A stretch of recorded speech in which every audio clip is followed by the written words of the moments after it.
Jual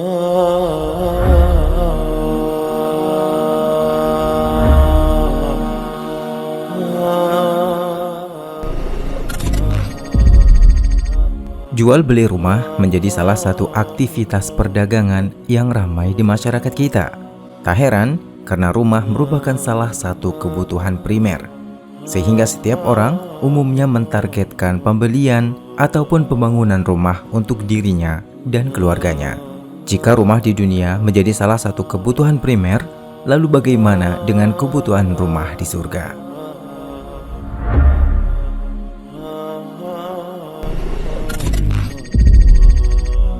Untuk membeli ataupun membangun rumah di dunia, kita benar-benar harus dengan perhitungan yang matang.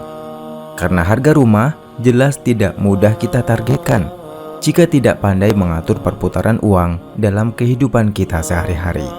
Berbeda dengan pengadaan rumah di dunia, booking rumah di surga ternyata tidak seberat di dunia.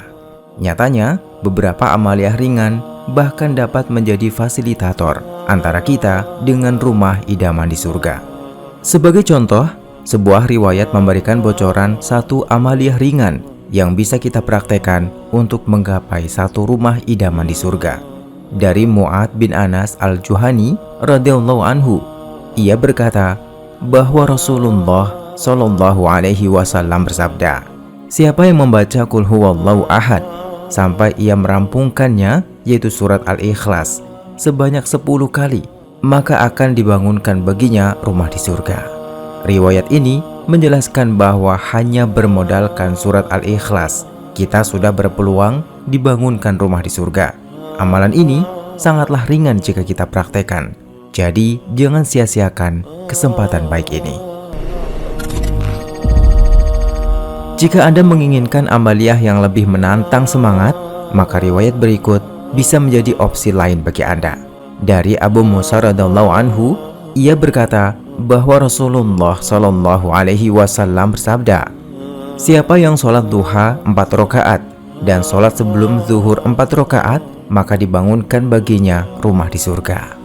Maka riwayat ini menantang kita untuk mencoba mempraktekkan sholat duha dan membiasakan sholat sunnah sebelum zuhur masing-masing 4 rakaat. Jika kita mampu bersemangat mengamalkannya, maka sebuah rumah menjadi jaminan akan dibangunkan di surga. Selain itu, jika mengejar surga dengan amaliyah ibadah dirasa berat, mungkin riwayat ini bisa menjadi opsi menarik lain bagi Anda. Nabi Shallallahu alaihi wasallam menjelaskan, "Aku memberikan jaminan rumah di pinggiran surga bagi orang yang meninggalkan perdebatan walaupun dia orang yang benar. Aku memberikan jaminan rumah di tengah surga bagi orang yang meninggalkan kedustaan walaupun dalam bentuk candaan. Aku memberikan jaminan rumah di surga yang tinggi bagi orang yang bagus akhlaknya." Riwayat ini menuntun kita dengan meninggalkan perdebatan serta semaksimal mungkin memperbagus akhlak kita dalam kehidupan sehari-hari. Ini serasa lebih ringan jika dibandingkan harus melakukan satu ibadah ini dan itu. Maka opsi ini mungkin akan lebih menarik dan mudah untuk dikejar.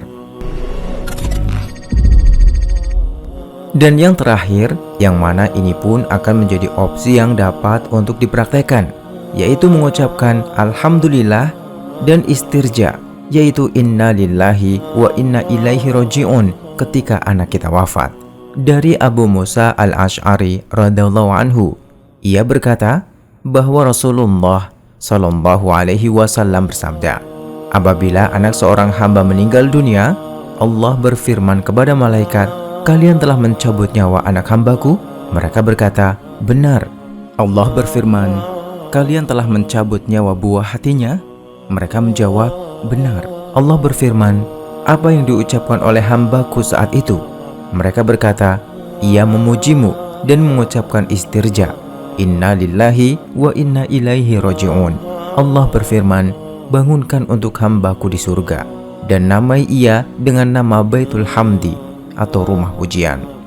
Dari sekian riwayat tentang jaminan surga, semua itu menegaskan kepada kita bahwa mengejar surga bukanlah sebuah hal yang mustahil dan sulit bagi kita manusia beriman. Pilihlah mana saja yang dirasa ringan untuk diamalkan, lalu istiqomahkan sehingga harapan pencapaian rumah di surga dapat benar-benar terwujudkan nantinya.